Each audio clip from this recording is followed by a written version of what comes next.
Hi guys, welcome to Tactim channel. Hope you are doing well. In this video I'm gonna be showing you how to send large files through mail.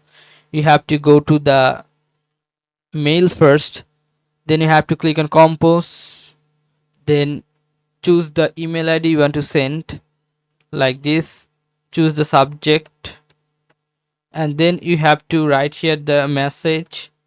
Then you will find here this attachment icon, click on attach files, then choose the file from here.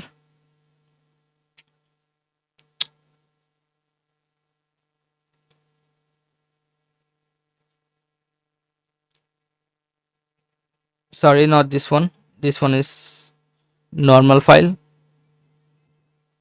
Choose a big file so that I can show you how it's going.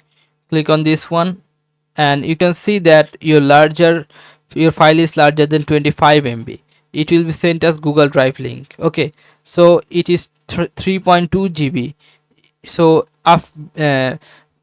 the file which is larger than 25 MB, it will be sent as Google Drive link. Okay, so it will be sent in the mail but as a Google Drive link. If you click on this, it will show the Google Drive link and you can download recipient can download the file from there. Okay guys, so this is how you can do this guys. If you find this video helpful, then please give a thumbs up and don't forget to subscribe the channel. Thank you so much for watching the video.